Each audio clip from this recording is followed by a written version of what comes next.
ఓం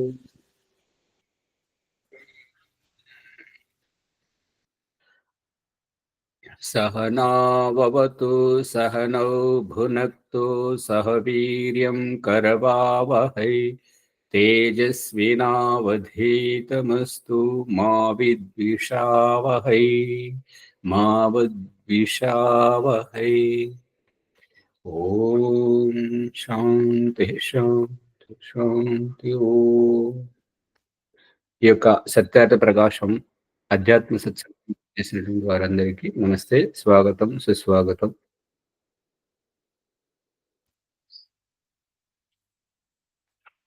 సత్యార్థ ప్రకాశం ప్రథమ సముల్లాసం.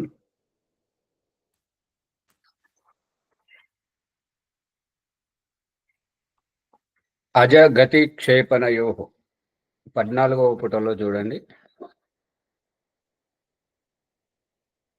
జని ప్రాదుర్భావే అను ధాతువుల వలన అజ శబ్దం ఏర్పడినది. యో అజతి సృష్టిం ప్రతి సర్వాన్ ప్రకృత్యాదీన్ ప్రక్షిపతి జనయతి కదాచిన్ అజాయతే సో అజః ప్రకృతి.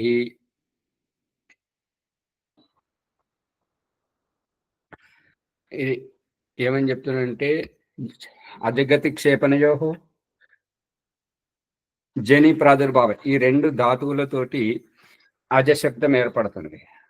ఆ అజశబ్దం యొక్క అర్థం చెప్తుంది ఏంటంటే, ఎవరైతే అజతి సృష్టిం ప్రతి సర్వాన్ ప్రకృత్యాది, ఈ సర్వం కనబడేటువంటి సృష్టి రూపములైనటువంటి కనపడే ప్రతి రూపాన్ని సృష్టిస్తుంటారో, తయారు చేస్తుంటారో, నిర్మాణం చేసి ఎవరైతే ఆవిష్కరిస్తుంటారో అటువంటి ఈ పదార్థములనన్నింటినీ ఆ యొక్క పరమేశ్వరుని గురించి చెప్తున్నాడు. యో అజతి సృష్టిం ప్రతి సర్వాన్,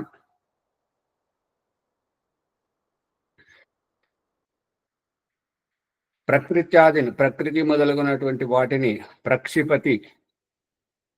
ఈ ప్రక్షిపతి అనేది ఏంటంటే, తయారు చేసుకుంటా ఈ యొక్క మిరపకాయ బజ్జీలు, పకోడీలు అందులో కడాయిలోంచి దేవుకుంటూ ఇటు వేస్తుంటాడు కదా, ఆరూపకంగా ఈ సూర్యచంద్ర నక్షత్ర గోళాలన్నింటినీ తయారు చేసుకుంటూ ఆవిష్కరిస్తూ ఉన్నాడు, ఆవిర్భవింపజేస్తున్నాడు.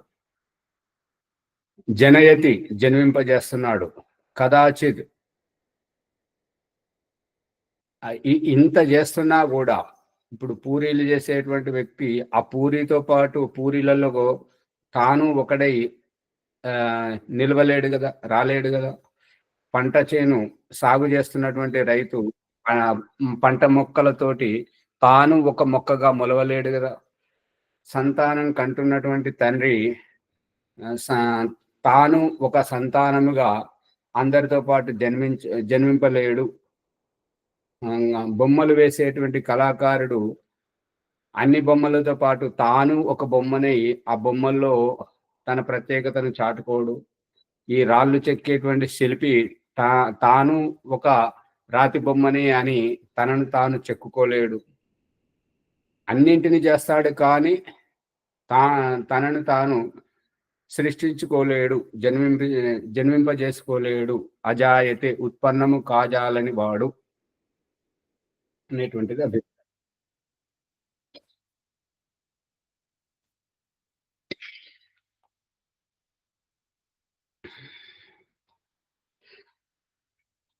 అటువంటి ఆ పరమేశ్వరుడు అజహ, ప్రకృతి యొక్క సర్వ అవయవములను, ఆకాశము వంటి భూతములను, పరమాణువులను తగినట్లు కలుపుచు శరీరములతో జీవులకు సంబంధము కల్పించి జన్మలను ఒసంగూచు స్వయముగా ఎప్పుడూ జన్మింపని వాడు కావున పరమేశ్వరునికి అజుడు అని పేరు. అన్నీ చేస్తాడు, అన్నీ చేసినటువంటి పదార్థములకు భిన్నముగా ఉంటాడు.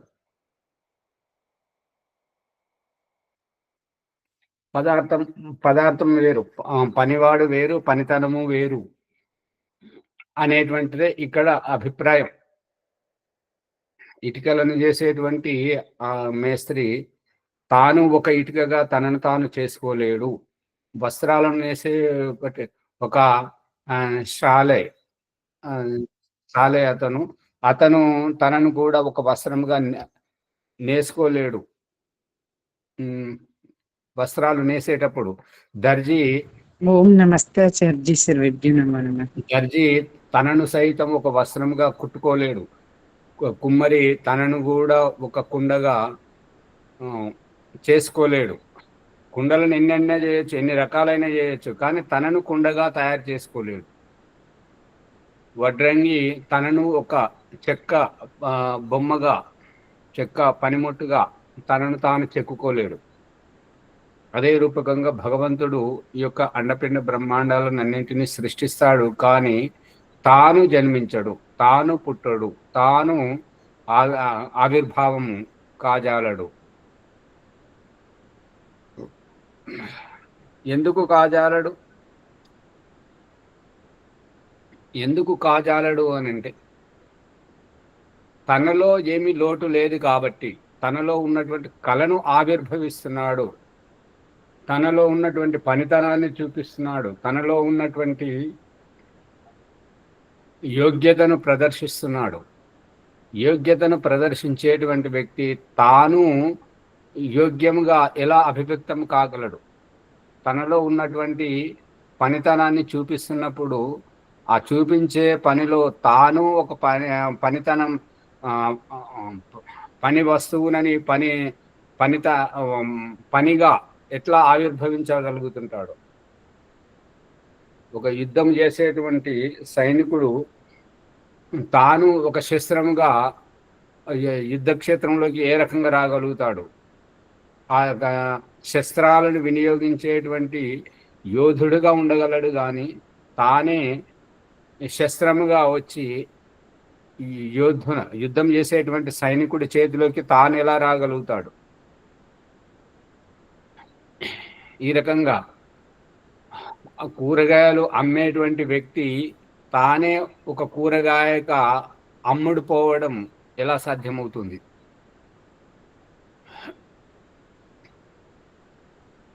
సంతలోకి సరుకులు తెచ్చేటువంటి వ్యక్తి తనను కూడా ఒక సరుకుగా అంగట్లోకి ఏ రకంగా అమ్ముడు వస్తువుగా అమ్ముకోగలడు?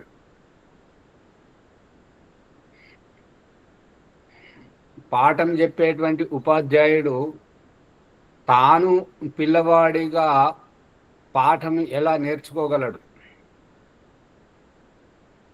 ఇల్లు పెద్ద పెద్ద అపార్ట్మెంట్లు కట్టేటువంటి బిల్డరు తనను తాను ఒక బిల్డింగ్ వల్ల తనను తాను ఏ రకంగా నిర్మించుకోగలడు? అందుకని భగవంతుడు వేరు, సృష్టి వేరు అనేటువంటిది ఇక్కడ చూపించడం ముఖ్య ఉద్దేశం. పట్టుకుంటున్నారా? ఒక డౌట్ ఏమొస్తుంది ఆచార్య అంటే, సత్యహరిచంద్రుడు భార్యను తెచ్చి బజార్లో అమ్మిండు కదా, దానికి దీనికి ఏమైనా సంబంధమా అని అట్లా అనుమానం వస్తుంది ఆచార్య.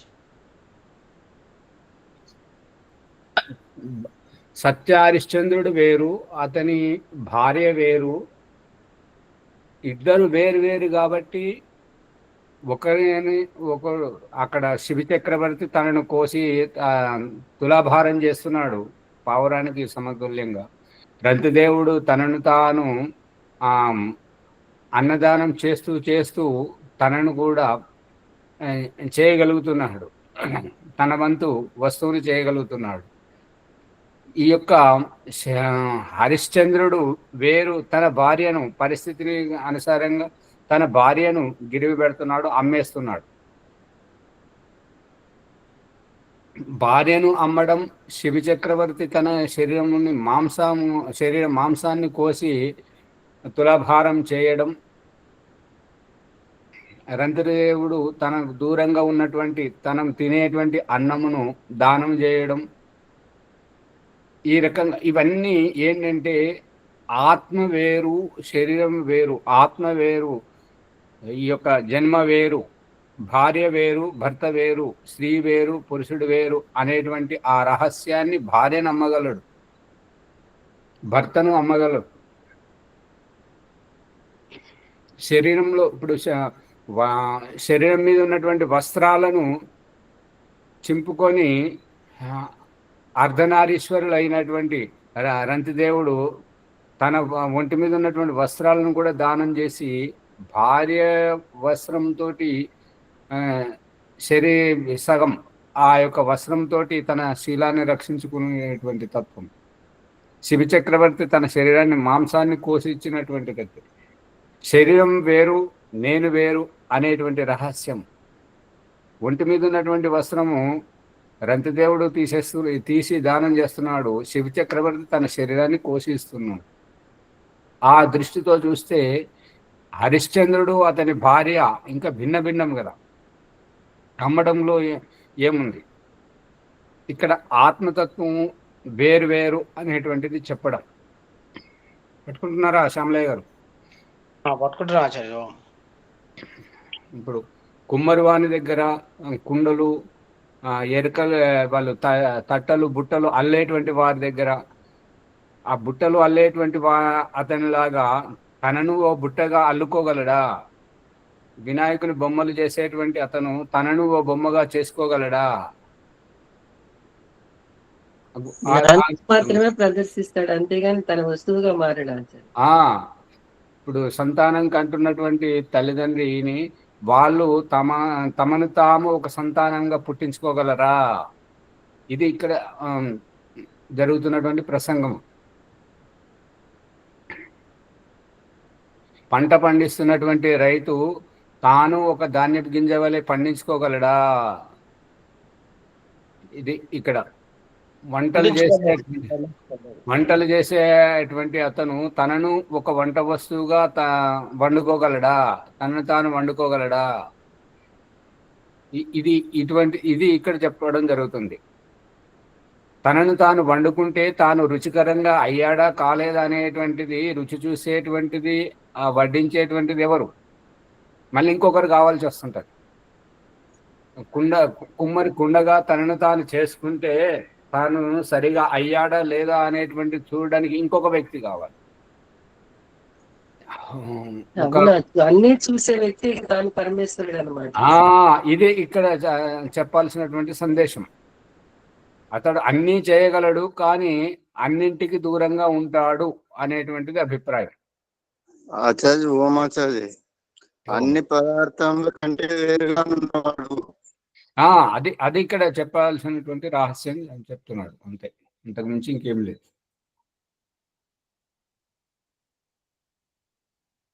ఇప్పుడు ఎవరైతే విగ్రహాన్ని రూపాన్ని చూసిన వారు ఉంటుంటారో, ఎవరైతే పూజ చేయాలని అనుకునేటువంటి వారు ఉంటారో వారికి ఈ విషయం అర్థం కావాలి. అర్థమైతే వారికి అటువంటి సందేహాన్ని అపేక్షించరు.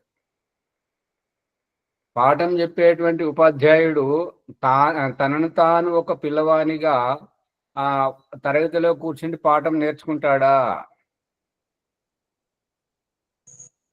ఉపాధ్యాయుడు ఎలా అవుతాడండి? ఉపన్యాసం చెప్పేటువంటి ప్రవచనకర్త తనను తాను ఒక శ్రోతగా ఉపన్యాసాన్ని గ్రహించగలడా? చెప్పేటువంటి ఉపన్యాసాన్ని వినగలడా? తనను తాను ఒక శ్రోతల్లో ఉపస్థితం చేసుకొని వినబడేటువంటి ఆ ప్రవచనాన్ని వినగలడా ప్రవచించేటువంటి వ్యక్తి? బాధ్యత వాళ్ళది. అదే ఆ రహస్యాన్ని ఇక్కడ చెప్తున్నాడు అన్నట్టుగా. భగవంతుడు ఈ సృష్టిని తయారు చేసుకుంటూ ఆవిర్భవిస్తున్నాడు కాబట్టి భగవంతుడు ఈ వస్తువుల వలె ఆవిర్భావం కాలేడు, పుట్టడు, చావడు అనేటువంటిది అభిప్రాయం. దానకర్ణుడు తన శరీరంలో కవచకుండాలు కోసిచ్చుడు గాని ఆయన ఇది అసలైనటువంటి రహస్యం. కర్ణుడు కవచకుండాలు ఇవ్వడమైనా, శిబి చక్రవర్తి శరీరాన్ని కోసిపెట్టడమైనా, ఏదైనా సరే తాను వేరు, తనది వేరు. తన దాన్ని హరిశ్చంద్రుడు తన భార్యని అమ్మగలిగాడు కానీ పక్కవారి భార్యని అమ్మలేడు కదా. తనను తాను అమ్ముకోలేదు కదా. తనను తాను అమ్మడానికి బేరసారం చేసి అమ్ముడు పోతే అమ్మగా వచ్చినటువంటి పారితోషికం అనుభవించడానికి తాను ఎక్కడున్నాడు? ఇంకొకరి కోసం అమ్ముడు పోవడం జరుగుతుంటది. అంతేగాని తనను తాను ఈ యొక్క తయారు చేసుకోవడం, బొమ్మలు వేసేటువంటి వ్యక్తి తనను తాను వేసుకోలేడు.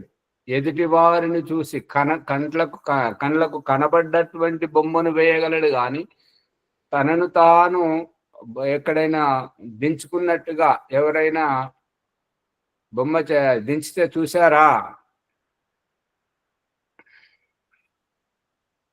ఏది అర్థం, ఎవరైనా బొమ్మలు వేసే అతను తనను తాను బొమ్మగా వేసుకోవడం చూసారా? తన బొమ్మ తీసుకుని ఆ బొమ్మను చూసుకుంటూ వేసుకోగలడేమో కానీ తాను ఏ రకంగా ఉన్నాడో తన ముఖం తనకి ఎలా కనబడుతుంది?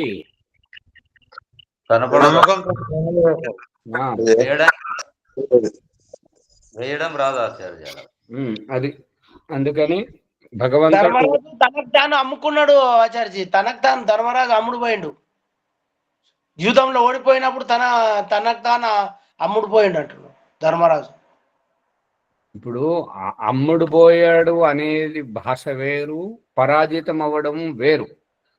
పరాజితం అవ్వడం, ఆత్మసమర్పణం కావడం, పట్టుబడడం ఇవి వేరు.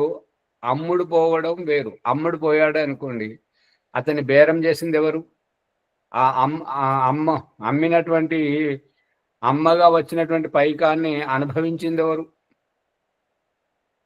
అమ్ముడు పోవడం అంటే అది వేరు. ఇప్పుడు అమ్ముడు పోవడం అంటే ఎక్కడ అంటుంటారు అని అంటే, ఇప్పుడు క్రికెట్ ఆడేటప్పుడు దాంట్లో వాళ్ళ నుంచి పైకం తీసుకొని వాళ్ళ వైపు నుంచి ఆడుతుంటారు చూడండి, వాళ్ళ కోసం ఓడిపోతుంటారు చూడండి. అది అక్కడ తన ఆత్మహత్య అన్నట్టుగా ఎవరైతే ఈ రకంగా కుంభకోణాలు చేస్తుంటారో తన బాధ్యతను మర్చిపోయి ఇవన్నీ చేసేది ఏంటంటే అది ఆత్మహత్య కింద వర్తిస్తుంటుంది. అంతేగాని అమ్ముడు పోవడం అనేటువంటిది కాదు. దాగుడు మూతలు ఆడుతున్నాడు కదా, మనల్ని మనల్ని నమ్మిస్తున్నారు కదా. సత్యబాజ్ అని అంటే ప్రతిపక్షము తరపున ప్రతిపక్షాన్ని గెలిపించడానికి తాను ఓడిపోవడం.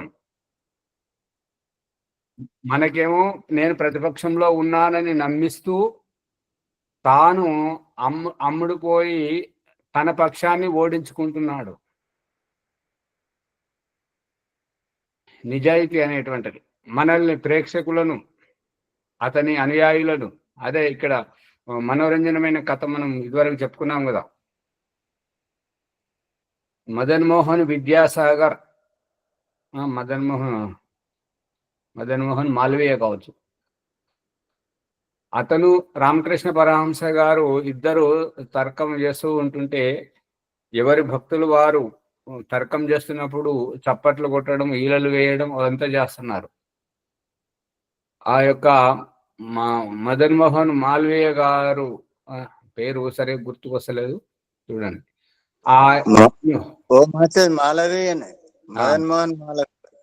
అతను తర్కం చేస్తున్నప్పుడు ఒక్కొక్క ఆ తర్కానికి రామకృష్ణ పరమహంస లేచి అతన్ని కౌగిలించుకుంటూ వాహ్ వాహ్ అని చెప్పేసి చాలా పొగడుతున్నాడు.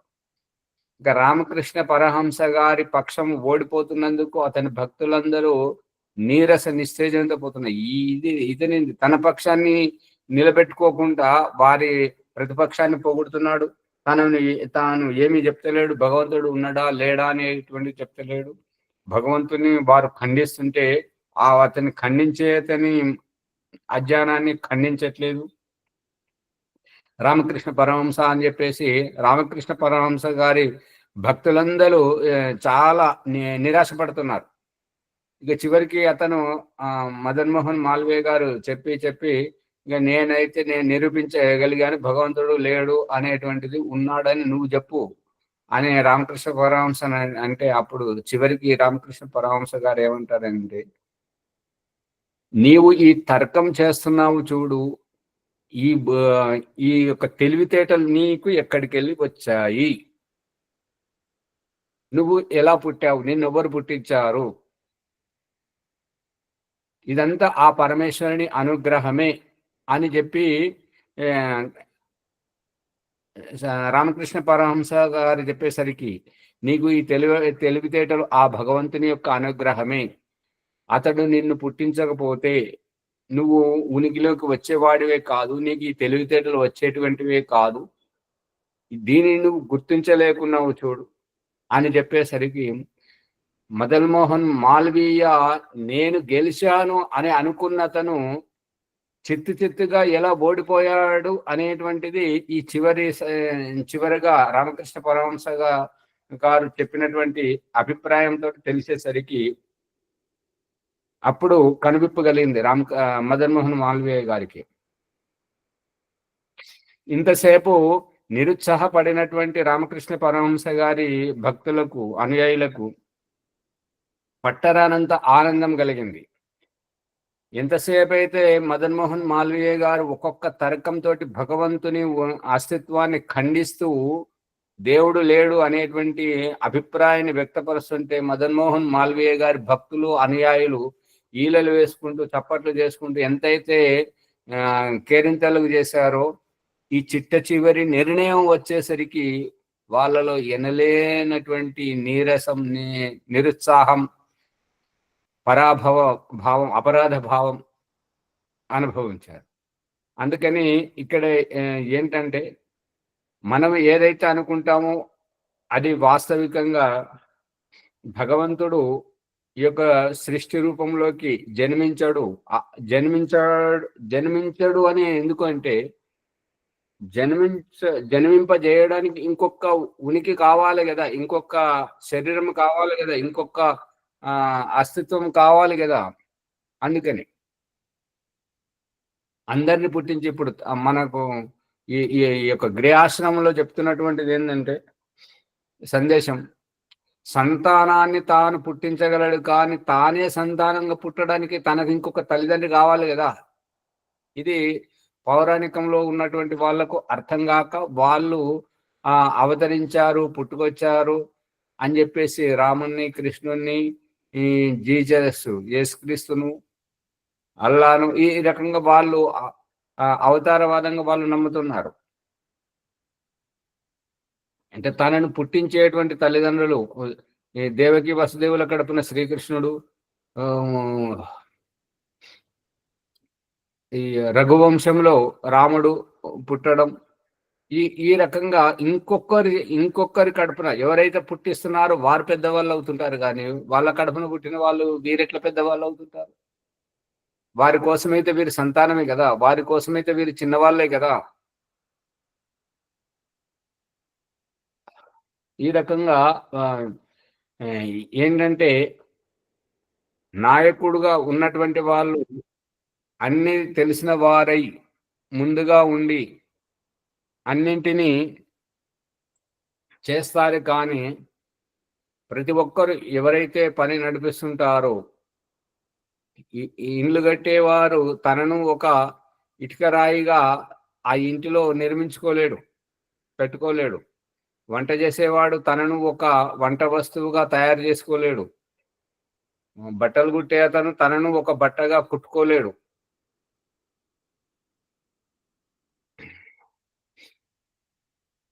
ఇది ఈ పాటలో వస్తుంది కదా చరణం, మానుషి చోళ అజబు బనాయా సూయి ధాగా నా హాత్ లగాయా. మానుషి చోళ మనుష్య శరీరం అనేటువంటి ఈ యొక్క శరీరం అనేటువంటి వస్త్రం, శరీరం అనేటువంటి వస్త్రం అని ఎట్లా అంటే తండ్రి శరీరం నుండి వస్తున్నప్పుడు లేనటువంటిది, తల్లి శరీరంలోనే స్త్రీ పురుష దేహాన్ని ధరిస్తున్నప్పుడు ధరించి ఈ యొక్క ఆయువు పూర్తయిన తర్వాత మృత శరీరాన్ని దాటిపోతున్నాము. కాబట్టి స్నానం చేసే కంటే ముందు పాత వస్త్రాలు, మురికి వస్త్రాలు వదలడం, స్నానం చేసిన తర్వాత శుభ్రమైన వస్త్రాలను ధరిస్తున్నట్టుగా ఆ వస్త్రాలను, పాత శరీరాన్ని వదిలి కొత్త శరీరాన్ని ధరిస్తున్నట్టుగా పునర్జన్మలో ఈ యొక్క మనుష్య శరీరం అనేటువంటి దాన్ని అజబు అని అంటే ఆశ్చర్యాన్వితంగా, అద్భుతంగా సృష్టించావు భగవంతుడా. ఈ శరీరాన్ని సృష్టించడానికి ఎక్కడ సూదితోటి కుట్టలేదు, ఎక్కడ దారాన్ని వాడలేదు, అయినా ఇంత అద్భుతమైనటువంటి శరీరాన్ని నువ్వు తయారు చేశావు అని చెప్పడం. పట్టుకుంటున్నారా ప్రభాకర్ గారు? అవును, వింటున్నాం ఆచార్య.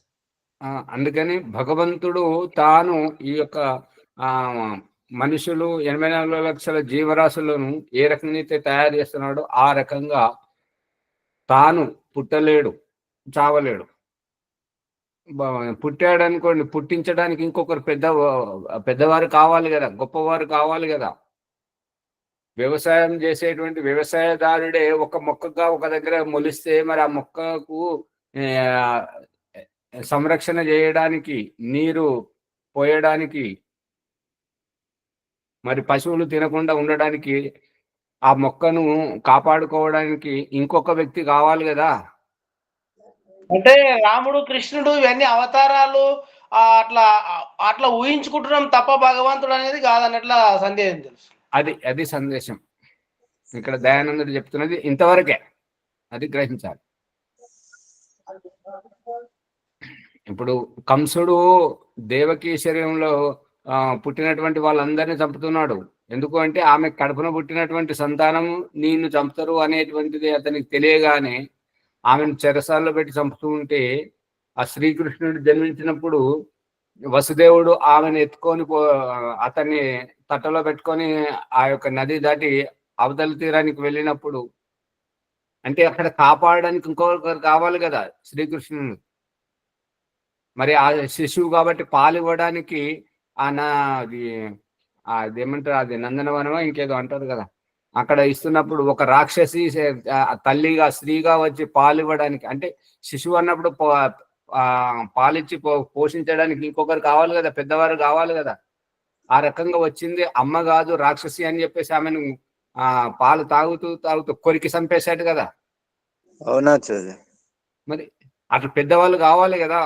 అందుకని భగవంతుడు ఈ రకంగా పుట్టుకొని రాలేడు అనేటువంటిది అభిప్రాయం.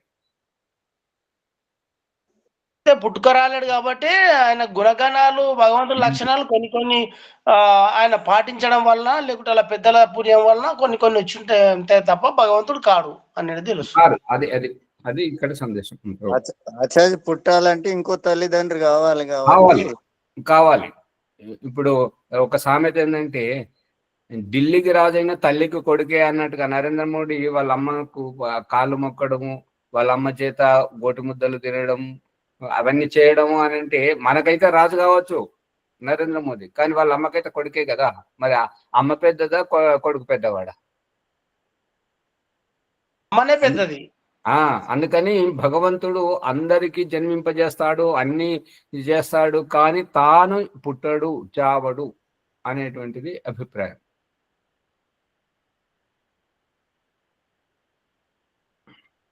బ్రిహి వృద్ధౌ, ఈ ధాతువు వలన బ్రహ్మ శబ్దము సిద్ధించును. యో అఖిలం జగన్ నిర్మాణేన బర్హతి బ్రహ్మతి వర్ధయతి స బ్రహ్మ. బ్రిహి వృద్ధౌ, ఈ యొక్క ధాతువుతోటి బ్రహ్మశబ్దము సిద్ధిస్తుంది. దీని అభిప్రాయం ఏంటంటే, ఎవరైతే అఖిలం జగన్ నిర్మాణేన, ఈ యొక్క అఖిలాండ కోటి బ్రహ్మాండమును ఈ నిర్మాణం ద్వారా ఎవరైతే చేశారో, ఆ యొక్క బృహతి అంటే బృహమతి, వర్ధయతి, ఇంకా దానిని వర్ధింపజేస్తున్నాడో, నిరంతరము సంరక్షిస్తున్నాడో, ఆలన పాలన. ఇప్పుడు నరేంద్ర మోదీ గెలిచిన తర్వాత భారతదేశం యొక్క విలువలు పెంచుతూ ప్రపంచ స్థాయికి గుర్తింపు వచ్చే విధంగా ఏ రకమైతే తాపత్రయపడుతూ గుర్తింపు తీసుకొస్తున్నాడో, అది మనందరికీ కళ్ళకు కట్టినటువంటి విషయం. ఆ రూపకంగానే ఈ యొక్క అండపిండ బ్రహ్మాండాలను సృష్టించి భగవంతుడు ఈ యొక్క దీనిని వృద్ధి అయ్యేటట్టు చూస్తున్నాడు, పెంచుతున్నాడు. ఆలన పాలన, దీనిలో ప్రాణులను పుట్టించి ఏ ప్రాణికి ఏ వస్తువు ఏ ఆహారం కావాలి అనేటువంటిది యథాయోగ్యంగా ఎక్కడి వారికి అక్కడే, చీమకు చీమ స్థానంలోనే, ఏనుగుకు ఏనుగు స్థానంలోనే, దోమకు దోమ స్థానంలోనే, ఈ రాక్షస బల్లికి డైనోసార్ డైనోసార్ స్థానంలోనే, అమీబా స్థానంలోనే, ఎక్కడి ప్రాణికి అక్కడ 84 లక్షల జీవరాశులకు యథాయోగ్యంగా వ్యవస్థ చేస్తున్నాడా, లేదంటే అందరికి ఒక రకంగా చేస్తున్నాడా? ఎవరికి కావాల్సినది వాళ్ళకి ఆ విధంగా వ్యవస్థ ఉంది ఆచార్య. అందుకని ఈ యొక్క ఆ రకంగా చెయ్యాలి అని అంటే భగవంతుడు వేరుగా ఉండాల్సింది. అది పిల్లలకు వేరుగా ఉంటేనే ఎవరికి ఏది కావాలి, ఏది చేయాలి అనేటువంటిది. ఆ పిల్లలతోటి ఫిర్యాదులు తీసుకొచ్చి నిర్ణయం చేసేవారు ఇంకొకరు ఉండాలి, వారికి న్యాయం చేసేవారు ఇంకొకరు ఉండాలి, వారికి ఆనందం కలిగింపజేసేవారు ఇంకొకరు ఉండాలి, వారికి సుఖ సంతోషాలను ప్రదర్శింపజేసేవారు ఇంకొకరు ఉండాలి అనేటువంటి విధంగా దేవుడు వేరు, జీవుడు వేరు, సృష్టి వేరు, ఈ యొక్క సృష్టి నాయకుడు వేరు అనేటువంటిది చూపించాలనేటువంటి అభిప్రాయంతో దయానంద సరస్వతి చెప్తున్నాడు. ఈ రకంగా చేసేటువంటి వాడు బ్రహ్మ. సంపూర్ణ జగత్తును రచించి వృద్ధి చేయువాడు కావున పరమేశ్వరునకు బ్రహ్మ అని పేరు. సంపూర్ణ జగత్తు మనకు మనము ఇప్పుడు ఈ ఏదైతే ఇక్కడ మన ఇల్లు, మన ఇంట్లో ఉన్నంత వరకు మన ఇల్లే గొప్పగా అనిపిస్తుంటది, మన ఇంటి పరిస్థితులతో పరిచితం అవుతుంటాం. అదే గడప దాటి బయటకు పోతే ఇంకా వేరే ఇండ్లు కూడా కనబడట చేయడం, మన ఊరు దాటి పొలిమేర దాటి బయటకు పోతే వేరే ఊళ్ళు కూడా ఉన్నాయని కనబడ చేయడం, మన దేశ సరిహద్దు దాటి వెళ్తున్నప్పుడు ఇంకా వేరే దేశాలు కూడా ఉన్నాయని, మన భూఖండాన్ని దాటిపోతున్నప్పుడు వేరే ఖండాలు కూడా, వేరే ద్వీపాలు కూడా, వేరే గ్రహాలు కూడా ఉన్నాయని చూపింపజేయడం. ఈ రకంగా ఈ యొక్క విశ్వ బ్రహ్మాండం పాలపుంత. ఇప్పుడు మన సూర్యుడు అనేవాడు చాలా చిన్నవాడు, ఆ సూర్యుని ముందు ఈ భూమి ఇంకా చాలా చిన్నది. ఇటువంటి సూర్యులు, ఇటువంటి భూమిలు ఇంకా ఎన్నో ఉన్నాయి, అనంతంగా ఉన్నది అనేటువంటిది అభిప్రాయం. సత్యం జ్ఞానం అనంతం బ్రహ్మ, తైత్రేయ ఉపనిషత్తు బ్రహ్మానందవల్లి. సంతీతి సంతః తేషు సత్సు సాధు తత్సత్యం.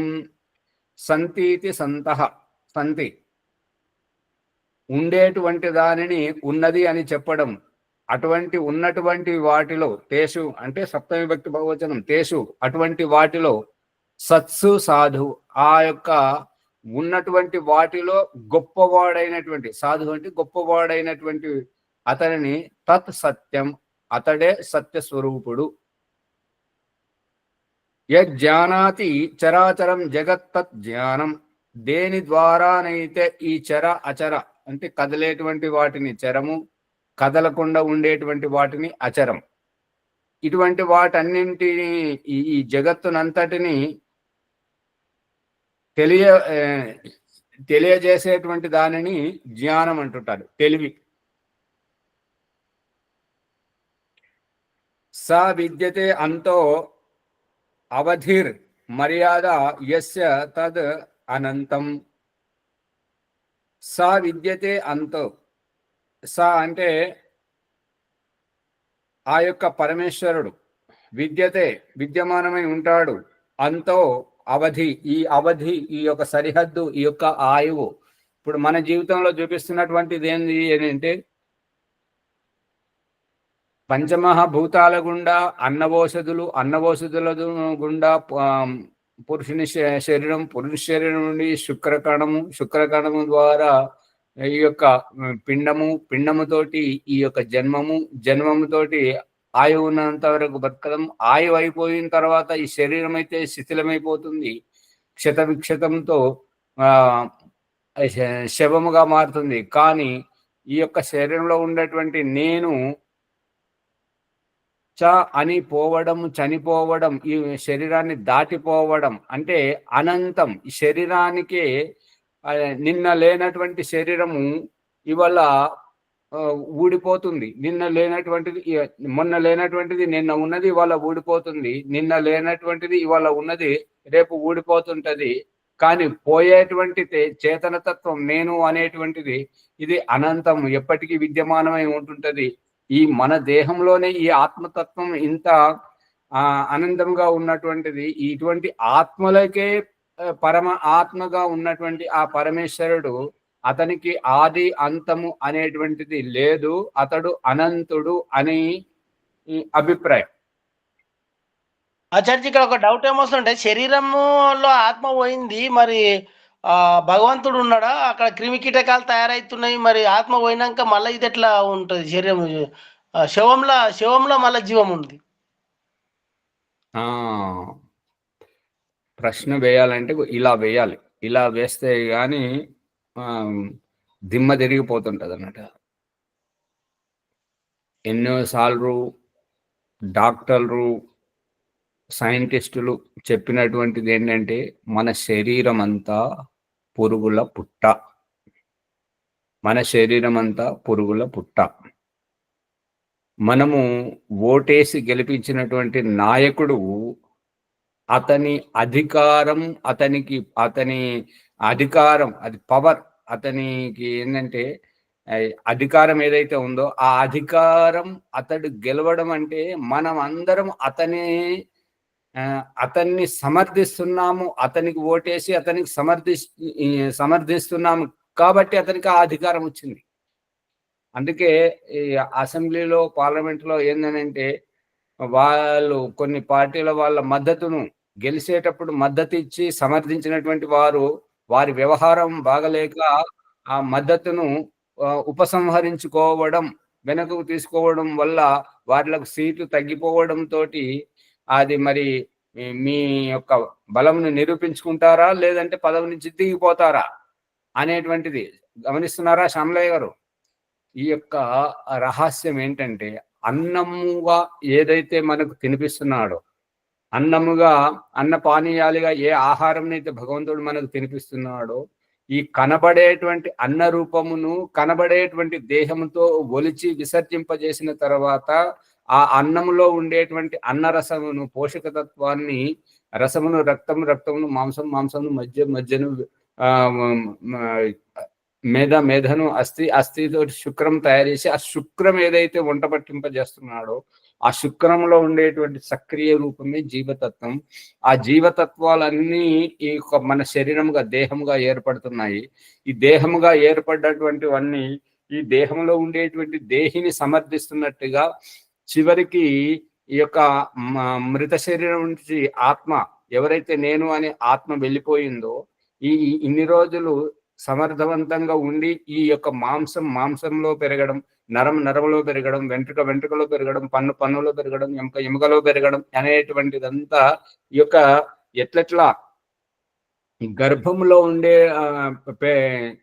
ఫలదీకరణ చెందుతున్నటువంటి పిండానికి తల్లి శరీరంతో పేగు బంధంగా ముడిపెట్టి ఆ పేగు ద్వారా ఈ యొక్క శరీరానికి కావలసినటువంటి పోషక విలువలన్నీ ఆ తల్లి తీసుకునే శ్వాస ద్వారా నడిపించినటువంటి తరల పదార్థంతో తయారైనటువంటి ఈ మాంసముద్ద శరీరం ఇప్పుడు మనం గర్భం నుంచి బయటకు వచ్చాక ఆ పేగుబంధం తెంచాక మనము దాహంతో నీళ్లు, పాలు, పండ్ల రసాలు తాగడం, అన్నంగా వరి, గోధుమ, అరటి ఇవన్నీ తినడంతో గర్భంలో తల్లి శరీరంలో ఆ పేగు ద్వారా వచ్చేటువంటి తరలంతో ఆ ముద్ద తయారైంది. బయటకు వచ్చాక మనం తినేటువంటి ఆహారం, అన్నపానీయాలతోటి ఈ స్థూల శరీరం తయారైంది. ఇదంతా అన్నము ద్వారా నడుస్తున్నటువంటి ఈ ప్రశ్నకు సమాధానం సూటిగా ఏంటంటే, అన్నం పురుషుడే తినట్లేదు కదా, స్త్రీ కూడా తింటుంది కదా, నపుంసకులు కూడా తింటున్నారు కదా. మరి తింటున్నప్పుడు ఆ అన్నము ద్వారా సంచరిస్తున్నటువంటి జీవాత్మ ఎక్కడికి పోతున్నది? ఆ యొక్క భగవంతుడు చూపిస్తున్నటువంటి ఈ అన్నరస తత్వము అనేటువంటి పోషక విలువలు అనేటువంటి ఈ జీవాత్మలన్నీ మన శరీరముగా ఉంటున్నాయి. ఈ ఓటేసినటువంటి వాళ్ళు, మద్దతు ఇచ్చేటువంటి ఇతర పార్టీలు, వాళ్ళందరి బలముతోటి అధికార పీఠంను అధిరోహించినటువంటి నాయకుడు తన చాకచక్యంతో రాజ్యం ఎట్లయితే పరిపాలిస్తూ ఉంటుంటాడో, ఎప్పుడైతే తప్పిదములు చేస్తుంటే, నచ్చనేటువంటి వ్యవహారం చేస్తుంటే ఇతర పార్టీలు వాళ్ళ మద్దతును ఉపసంహరించుకోవడం వల్ల బలహీనుడైపోతుంటాడో, పదవి నుంచి తొలగిపోతుంటాడో, ఈ యొక్క చావు పట్టుకలు అనేటువంటివి కూడా ఇటువంటివి. ఓం ఎప్పుడైతే ఆచార్య, ఏకగ్రీవంగా ఎన్నికైన వాళ్ళకు ఎక్కువ శక్తి ఉంటది. ఏ నిర్ణయం తీసుకున్నా గానీ శక్తి ఎక్కువ ఉంటది. అదే అవును ప్రతిపక్షం ఉండి మద్దతు సరిగా ఇవ్వకపోతే శక్తి తగ్గిపోతది. అవును ఆ రకంగా ఇప్పుడు ఏ రకంగా అధికారంలోకి వచ్చినా కూడా ఇతరులు అతన్ని ఎన్నుకుంటున్నారు, సమర్థిస్తున్నారు. కాబట్టి మనం తినేటువంటి అన్నంతోటి మనం ఎనర్జీని ఎంతైతే శరీరాన్ని తయారు చేసుకుంటున్నామో, ఎవరైతే అన్నమును కేవలము కొంతవరకే తిని, ఆకలి ఉన్నంత వరకే తిని, అవసరం లేని దాన్ని వదిలేసుకుంటూ ఎవరైతే ఉంటుంటారో వాళ్ళ శరీరం సన్నగా ఉంటుంటది. ఎవరైతే మరి విసర్జనకు వెళ్ళినా వెళ్ళకపోయినా సమయం అయింది కాబట్టి తినడము అని అన్నప్పుడు వాళ్ళ పొట్టలు పెరిగిపోయి గురుత్వాకర్షణతోటి వాళ్ళ వెన్నుపూసను కూడా వంచుకుంటూ భూమి వైపుకు ఆ పొట్ట చూపిస్తున్నది. కాబట్టి ఇక్కడ ఎంత పెద్ద శరీరమైనా, ఎంత చిన్న శరీరమైనా కనబడే రూపానికి ఆ శరీరం అంతా ఉండేటువంటిది ఇదంతా పురుగుల పుట్ట. ఆ యొక్క పురుగుల పుట్టను ఈ దేహమే ఇప్పుడు నాయకుడే ఈ శరీరం నుంచి వెళ్ళిపోయాడు కాబట్టి, ఆత్మయే వెళ్ళిపోయింది కాబట్టి, మిగతా జీవాత్మలు అనేటువంటివి ఈ శరీరం నుంచి ఆ భూమిలో ఉండేటువంటి ఆ గంధతత్వం, ఈ గాలిలో ఉండేటువంటి ఈ యొక్క శ్వాస తత్వము, ఈ యొక్క సూర్యరశ్మి, వీటన్నింటి వల్ల భూమిలో కూడా గాలి ఉంటది, భూమిలో కూడా సూక్ష్మక్రిములు ఉంటాయి. కాబట్టి ఆ గాలికి ఈ యొక్క శరీర తత్వం తోడయ్యేసరికి ఆ పురుగులు పడడం అనేటువంటిది జరుగుతుంటది. అర్థమవుతుందా అమ్మా శ్యామలయ్య గారు? ఎన్నోసార్లు నాయకుడు పోతున్నాడు కానీ అక్కడ ఉన్న ప్రజలు అట్లే ఉంటున్నారు అన్నట్టు.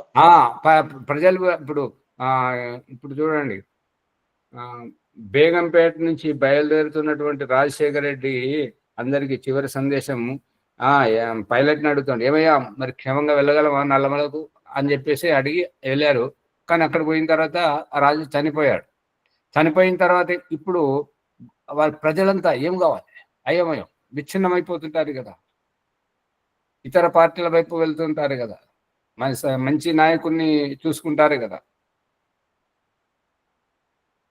కాకుండా శరీరంలో ఉన్నటువంటి ఆత్మ పోయినప్పుడు, శరీరం తుకుడలు అయిపోయినప్పుడు ఆ తుకుడలన్నీ ఏరి మళ్ళా తయారు చేయ, మళ్ళా అట్లా తీసుకొచ్చి మళ్ళా ఇది చేసిండ్రు ఆ తుకుడలన్నీ వేరే.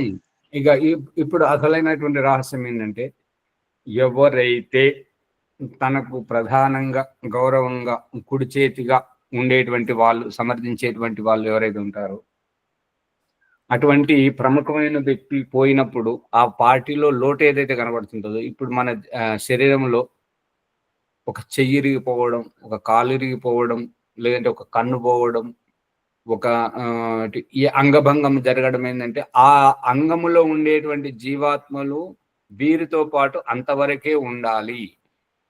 ఆ తర్వాత వారి లోటును వీరు బ్రతికినంత కాలం అనుభవించాలి. అందుకనే నిండు జీవితం నుంచి భార్యను తొలగించి భర్త యొక్క లోటును చూపించడం, భర్తను తొలగించి ఆ భార్యకు భర్త యొక్క లోటును చూపించడం, ఈ సంతానాన్ని దూరం చేసి సంతానం లోటును వాళ్ళు బ్రతికినంత కాలం చూపించడం, సంతానమే కలగకుండా చూసి అయ్యో మాకు కలిగితే బాగుండు అనేటువంటి ఆ అభావమును అనుభవింపజేయడం ఇక్కడ చేస్తున్నటువంటి రహస్యం. అంతేగాని ఆ అంగభంగము లేదు, ఇది ఎంత సంతాన రాహిత్యం అనేటువంటి ఏదీ లేదు. ఇక్కడ ఏంటంటే జీవాత్మకు కర్మఫలం అనుభవింపజేయడం భగవంతుడి యొక్క ఉద్దేశం. ఈ ఉద్యోగము రావడం, పని దొరకకపోవడం, ఈ యొక్క చావడం, పుట్టుకోవడం, ప్రతి దాని వెనుక ఇదంతా కర్మఫల సిద్ధాంతంతో ముడిపడి ఉన్నది. ఆత్మ యొక్క కర్మఫలం మీదే. అందుకని ఇదంతా న్యాయకారి అయినటువంటి ఆ పరమేశ్వరుడు ఎవరికి వారి స్థాయిలో చేస్తున్నాడు. పరమాత్ముని లీలలు అంతే, లీలలు అనొచ్చు, న్యాయకారి అనొచ్చు, ఇక ఏదైనా సరే. అంత చేస్తున్నాడు. ఈ రహస్యాన్ని ఈ వేదంకు దూరంగా ఉన్నటువంటి వాళ్ళకు ఈ రహస్యం బోధపడదు. కాబట్టి వాళ్ళ మత సంప్రదాయాన్ని నడిపించడానికి వాళ్ళు ఏవేవైతే అనుకుంటున్నారో ఆ భావాల వరకే ఉంటుంటది. కాబట్టి వాళ్ళకి అంతవరకే తెలుసు. అంతమంతరణ భగవంతుడు లేడని, భగవంతుడు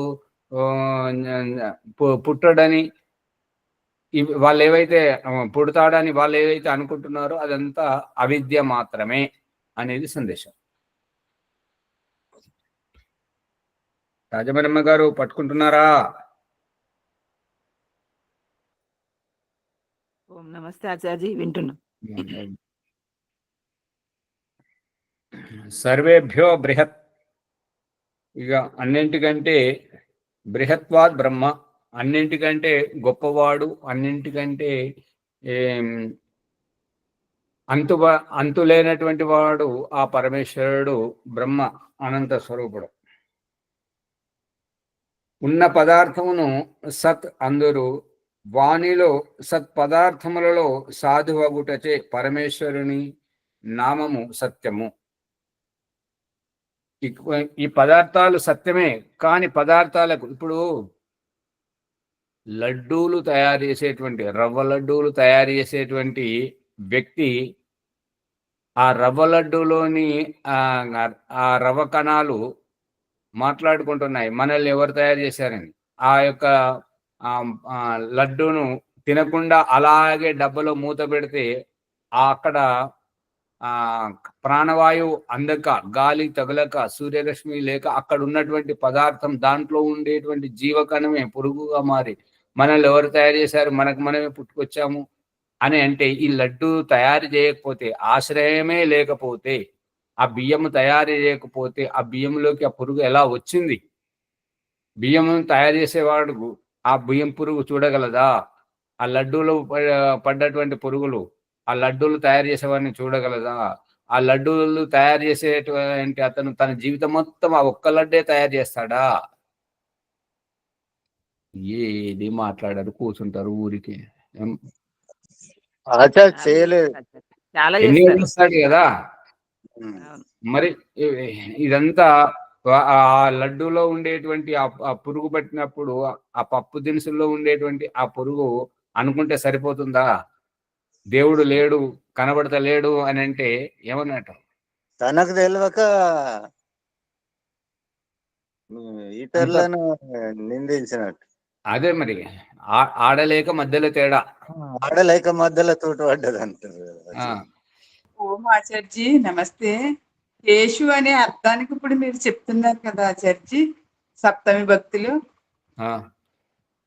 అవునంతే కదా ఆచార్జీ? అమ్మగారు, మీరు మీరు ప్రయోగించేటువంటిది యేసు అనేటువంటిది ప్రథమ భక్తి, అక్కడ కర్త ప్రథమ భక్తి ఏకవచనం, కానీ ఇక్కడ యేసు అనేటువంటిది సప్తమి భక్తి. యేసు అంటే వేటిలోనైతే ఎందెందులోనైతే ఎన్నెన్ని పదార్థాలలోనైతే సప్తమి భక్తి బహువచనం. యేసు వేరు, యేసు వేరు. చెప్పండి చెప్పండి, కనపడుతుంది కానీ. తేషు అని అడుగుతున్నారు ఆచార్యజీ, వారు అడిగేది తేషు. తేషు అంటే ఆయా పదార్థాలలో, ఆయా వాటిలో. ఇప్పుడు ఎక్కడ ప్రసంగం, ఎక్కడ అడుగుతున్నారు వరలక్ష్మమ్మ గారు? ఆ ప్రకరణంలో అడిగితే అందరికీ అర్థమయ్యేది, మీకు అర్థమయ్యేది. కానీ ఆ ప్రకరణం దాటేసి వచ్చిన తర్వాత చెప్తున్నారు కదా ఆచార్జీ, కేశు అని చెప్తున్నారు, లడ్డు గురించి చెప్తున్నారు కదా ఆచార్జీ. సప్తమి భక్తి అది అడుగుతున్నాను ఆచార్జీ. అవునవును అవును. అయితే ఇప్పుడు దీంట్లో తేషు అన్న దాంట్లో అర్థం కానిది ఏంటమ్మా? అదే ఆయా వాటిలో, ఆయా లడ్డూలలో, ఆయా బియ్యపు గింజల్లో, ఆయా పప్పు దినుసుల్లో, ఆయా యొక్క పాత వస్తువులలో, ఆయా బూడ్చిపడేసినటువంటి చెత్త చెదారములో దోమలు తయారు కావడం, ధాన్యపు గింజల్లో కొక్కు తయారు కావడం, లడ్డూలలో పురుగులు పడడం, ముక్కిపోవడం, ఆయా వాటిలో జరిగేటువంటిది. చరాచర జగత్తు నెరుగువాడు కావున పరమేశ్వరుని నామము జ్ఞానము. అంతము, అవధి, మర్యాద అనగా ఇంత పొడవు, ఇంత వెడల్పు, చిన్నది పెద్దది అను కొలత పరమాణువులు లేనివాడు కావున ఆ పరమేశ్వరుని నామము అనంతుడు. అందరికంటే అన్నింటికంటే పెద్ద యగుటచే పరమేశ్వరునికి బ్రహ్మము అని పేరు. అర్థమవుతుందా? పట్టుకుంటున్నారా లేదా? దాని ఆంగ్ పూర్వకమగు ఈ ధాతువు వలన ఆది శబ్దము నైపూర్వకంగా నా ఆది అనాది శబ్దము సిద్ధించును. యస్మాత్ పూర్వం నాస్తి పరం చ అస్తి చ ఆది ఇది ఉచ్యతే. యస్మాత్ ఎవరి నుండి అయితే ఎవరికైతే పూర్వం నాస్తి అతనికంటే ముందు. ఇప్పుడు మన జీవితంలో భగవంతుడు చూపిస్తున్నటువంటిది ఏంటంటే మన జీవితంలో మనల్ని కనేటువంటి నాన్న కంటే ముందు మన కుటుంబంలో ఎవరున్నారు అంటే వాళ్ళ నాన్న ఉన్నాడు. వాళ్ళ నాన్నకు ఎవరున్నారు? వాళ్ళ నాన్న ఉన్నారు. వాళ్ళ నాన్నకు ఎవరున్నారు? వాళ్ళ నాన్న ఉన్నారు. ఈ రకంగా సృష్టి ఆరంభంలో పరమేశ్వరుడే ఉన్నాడు. కానీ ఆ పరమేశ్వరునికి ఎవరున్నారు? ఆ పరమేశ్వరునికి ఎవరున్నారు? ఎవరు లేరు అనేటువంటిది అభిప్రాయం. ఎవరు లేరు కాబట్టి అతనికి ఆది లేదు, మరియు చివరికి అంతము లేదు. ఆది అంతము లేనివాడు కాబట్టి అనంతుడు. పూర్వం నాస్తి పరం చ అస్తి అంటే పరం. పూర్వం నాస్తి అతనికంటే పూర్వం ఇంకా ఏమీ లేదు, అతడే అన్నిటికంటే పూర్వం ఉండడం. అందుకే ఈశ్వర స్థుతి ప్రార్థనోపాసన 2వ మంత్రం ప్రథమ చరణంలో హిరణ్య గర్భ సమవర్తత అగ్రే అగ్రే, మునుముందుగా అతడు ఒక్కడే ఉన్నాడు, అతను నుండి ఇదంతా చేశాడు అనేటువంటిది. భూతస్య జాత పతిహేక ఆసీత్, 84 లక్షల జీవరాశులు ఎన్నున్నను వాటన్నింటికి పతి స్వామి నాయకుడు ఒక్కడే. పరం చాస్తి, ఇక పరం అతనికంటే మించి అతనికి పరం ఉన్నది కానీ ఈ సృష్టికి పరం లేదు, మనకు పరం లేదు. ఈ సృష్టి ప్రళయం అంతమయ్యేటువంటిది. మనకు ఈ పరం ఎట్లా చూపిస్తున్నాడు అని అంటే రాత్రి నిద్రపోయే కంటే ముందు, పొద్దుననేమో రాత్రి నిద్ర నుంచి లేపుకొస్తున్నాడు, కొత్త సృష్టి చేసుకొని దాంట్లో జీవాత్మను లేపుతున్నాడు. ఇక సాయంత్రం సూర్యాస్తం అవడంతో మనల్ని అందరినీ నిద్రపుచ్చుతున్నాడు. మనకైతే అంతమున్నది కానీ తనకు అంతము లేదు అనేటువంటి అభిప్రాయమే ఈ రాత్రి కొనసాగడం. ఈ దినానికి అంతమున్నది, ఈ సృష్టికి అంతమున్నది కానీ జీవాత్మలకు అంతము లేదు, భగవంతుడికి అంతము లేదు. జీవాత్మలకు అంతము లేదన్నదే నిద్రపుచ్చి మళ్ళీ తెల్లారి లేపడం. ఈ సృష్టి అంతం అవగలదు కానీ జీవాత్మలకు అంతం లేదు. అవి సుషుప్తావస్థలో ఉంటాయి. ఆ సుషుప్తావస్థను చూపించడమే రాత్రి నిద్రపుచ్చడం. మళ్ళీ కొత్త సృష్టి తెల్లారి మళ్ళీ నిద్ర లేపడం. ఇదంతా సృష్టి రహస్యాన్ని అంతా మనకు వ్యావహారికంగా చూపిస్తున్నాడు. ఓ మాచాజీ, ఇక్కడ ఈ ప్రళయంలో జీవులు సుషుప్తావస్థలోకి వెళ్ళిపోతాయి ఆచార్య. అదే కదా ఇప్పుడు దినములో మేలుకొని అన్ని పనులు చేసుకున్నటువంటి వారు రాత్రి చీకటిలో నిద్రపోతూ ఉన్నారు కదా, నిద్రపోయేటువంటి తత్వాన్ని చూపిస్తున్నాడు కదా.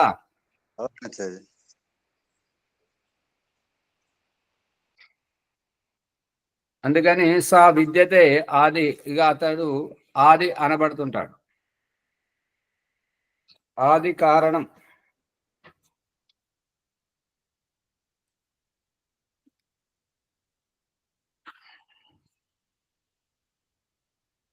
ఆది కారణం యస్య సో అనాదిరీశ్వర, ఆ అనాది ఈశ్వరుడు. దేనికి పూర్వమున ఏదియు లేగయు పరమున ఏదియు ఉన్నా దానిని ఆది అందురు. ఆది కారణం ఏదియు లేనివాడు కావున పరమేశ్వరుని నామం అనాది. ఓం ఓం. ధన్యవాదాలు. సమయం అయిపోతుంది కాబట్టి ఆచార్య గారికి ధన్యవాదాలు. భగవంతుని గురించి, భగవంతుని యొక్క గుణగణాలు, లక్షణాలు, ఆది లేదు అంతం లేదు, ఎవరికో పుట్టిండు ఎవరి కొడుకో అని అననికే లేదు. భగవంతుడు ఈ విధంగా ఉంటాడు, పలానా ఆయన భగవంతుడు అని అననికే మనం కల్పించుకున్నటువంటి ఇవన్నీ కల్పనలని సత్యార్థ ప్రకాశము మొదటి సముల్లాసంలో మనకు ఆచార్యుల గారు ఎంతో చక్కగా మనకు అర్థమయ్యే రీతిలో చెప్పారు. కాబట్టి ఈ యొక్క ఎపిసోడ్ను షేర్ చేసి, లైక్ చేసి, అందరికీ సబ్స్క్రైబ్ చేసి చేద్దామని కోరుకుంటూ, ఈరోజు సులోచన అమ్మగారిది సంధ్యోపాసన మంత్రం ఉన్నది, చెప్పాలని కోరుచున్నాము. ఓం నమస్తే. అది సంధ్యాయోగ బ్రహ్మ సాక్షాత్కారం. అమ్మగారు కొద్దిగా కెమెరాలోకి రండి, కనబడండి. అంతా అది ఇంకా ఎట్లా అట్లా ఉన్నది, అట్లా మంచిగా కనబడండి. ఏదన్నా బ్యాక్ పెట్టాలి.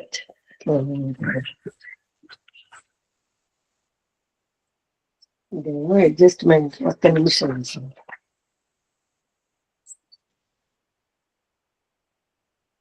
ఒక పాట పాడండి అప్పటి వరకు.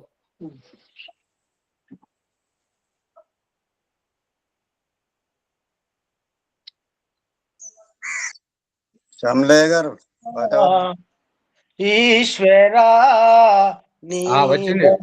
శ్యామలయ్య గారు వచ్చారు, అమ్మగారు వచ్చారు. చెప్పండి అమ్మగారు, సమయం పోతుంది. మొదలు పెట్టండి.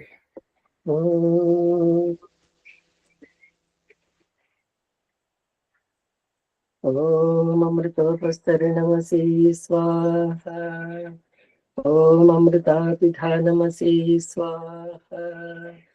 ఓం సత్యం యశః శ్రీర్మయి శ్రీకి శ్రీతాం స్వాహ. ఆచమనం. ఓం శన్నో దేవీరభిష్టయః ఆపో భవంతు పీతయే సంయోరవిశ్రమీషునాః. అంగస్పర్శనం. ఓం వాసు ఓం ప్రాణః ప్రాణః. ఓం చక్షు చక్షుః. ఓం శ్రోత్రం శ్రోత్రం. ఓం నాభిః. ఓం హృదయం.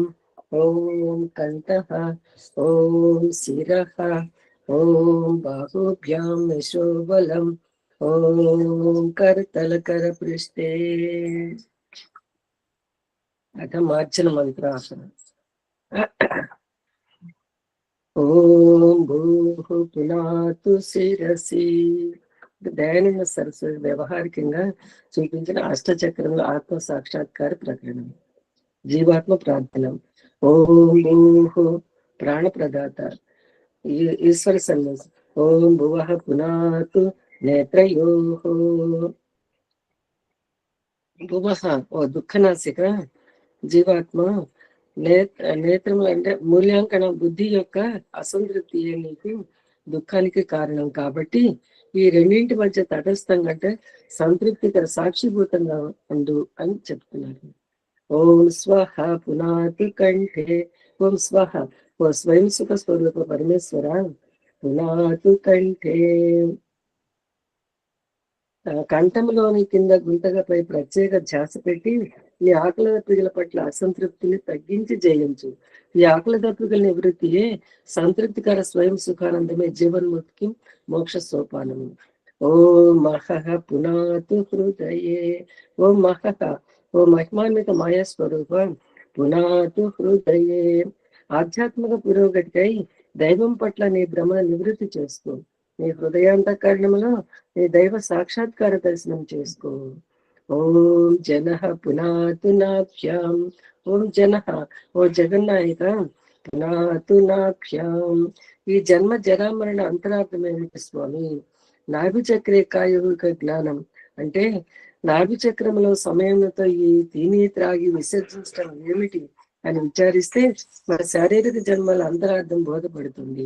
నాభిర్మే చిత్తం విజ్ఞానం అంటే అనేక విధాలుగా స్పందిస్తున్న వ్యవహారిక జ్ఞాన విజ్ఞానము దేహం మధ్యలో ఉంది.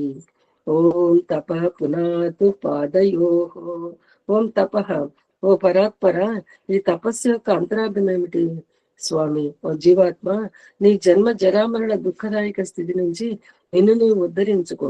ఎట్లంటే ఇమమ్మే గంగే యమునే సరస్వతి అంటే దేహంలోని ఇడాపింగళని 2 నాడుల శ్వాస ప్రశ్వాసలతో జీవాత్మను క్రింద నుంచి పైపైకి లేచిన అవగాహనను ఆ కనపడని నిప్పు ఇక్కడున్నదని, కనపడని పొగను భౌతిక వ్యవహారికంగా ముక్కుకు సువాసన చూపిస్తున్న దృష్టాంతరం, తోటి పిస్తోలతో మాయాగుండను పేల్చి ముక్కుకు వాసన ద్వారా బ్రుకుటి పీయూష గ్రంథిలోని దేహి ఆత్మకు తెలియచేయటం.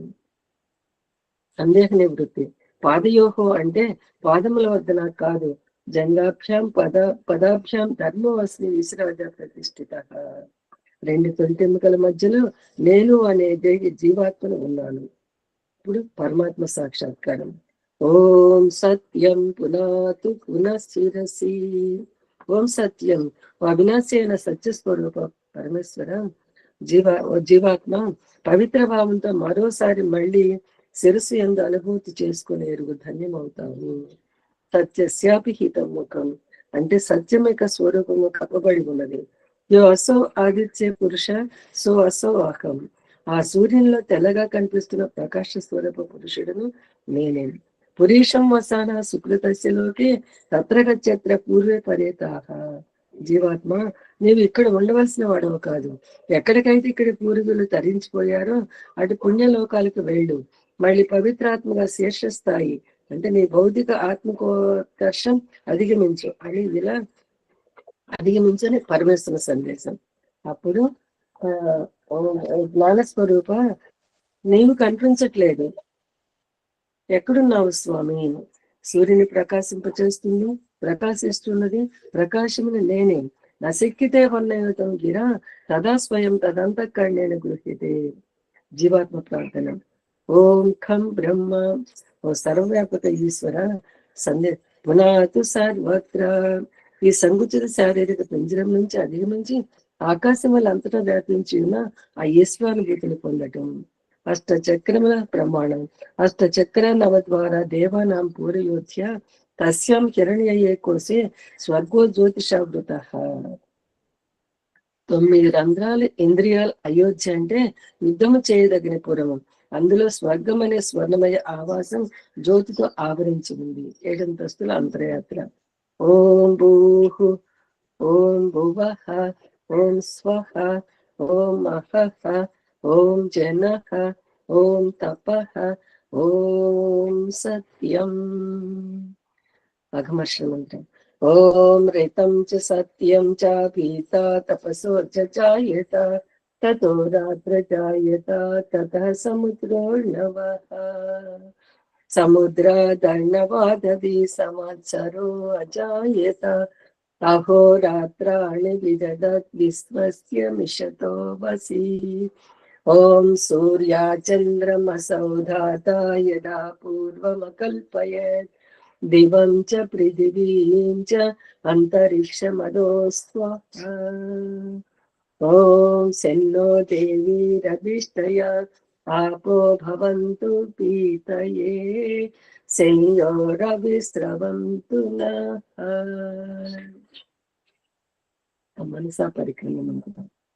ఓం ప్రాచీదిగగ్నిరధిపతిరసితో రక్షితాదిత్యా ఇషవః. తేభ్యో నమో అధిపతిభ్యో నమో రక్షత్రిభ్యో నమః ఈశేభ్యో నమయేభ్యో అస్తు. యోస్మాన్ ద్వేష్టియం వయం ద్విష్వస్తం వో జంభే దద్మః. దక్షిణాదిగింద్రోధిపతిః తిరస్థిరాజీ రక్షితా పితర ఇషవః. తేభ్యో నమో అధిపతిభ్యో నమో రక్షత్రిభ్యో నమః ఈశేభ్యో నమయేభ్యో అస్తు.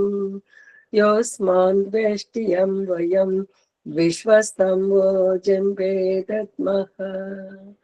ప్రదీచి దిక్కు వరుణోధిపతిః పృదాగు రక్షితా నమిషవః. తేభ్యో నమో అధిపతిభ్యో నమో రక్షత్రిభ్యో నమః ఈశేభ్యో నమయేభ్యో అస్తు.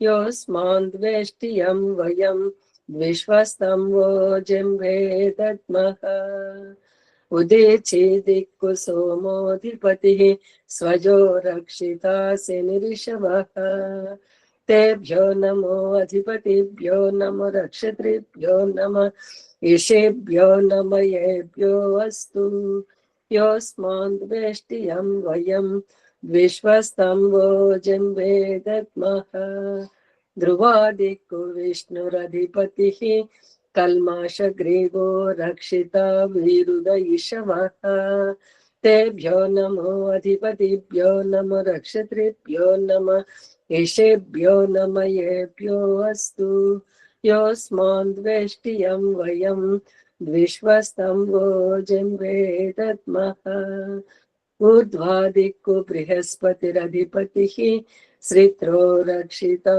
वर्षमिषवः तेभ्यो नमो अधिपतिभ्यो नमो रक्षत्रिभ्यो नमः ईशेभ्यो नम येभ्यो अस्तु योऽस्मान् द्वेष्टियं वयं विश्वस्तम्भो जम्बे दद्मः अथ उपस्थानमन्त्राः जातवेदसे सुनवाम सोममराति यतो नीदहाति वेदः स नः पर्षदति दुर्गाणि विश्वानावेव सिन्धुं दुरितात्यग्निः चित्तं देवानामुदगादनेकं चक्षुर्मित्रस्य वरुणस्य अग्नेः अप्राच्या वा पृथिवी अन्तरिक्षं सूर्यात्मा जगतस्तशुषश्च वदुत्यं जातवेदसं देवं वहन्ति केतवः दृशे विश्वाय सूर्यम् उद्वयं तमसः स्परिस्वाहा पश्यन्त उत्तरं देवं देवत्र सूर्यमघन्म ज्योतिरुत्तमम् चक्षुर्देवहितं पुरस्तात् शुक्रमुच्चरत् पश्येम शरदस्यतं जीवेम शरदस्यतं शृणुयाम शरदस्यतं प्रब्रवाम शरदस्यतम् अधीनाः स्याम शरदस्यतं भूयस्य शरदस्यता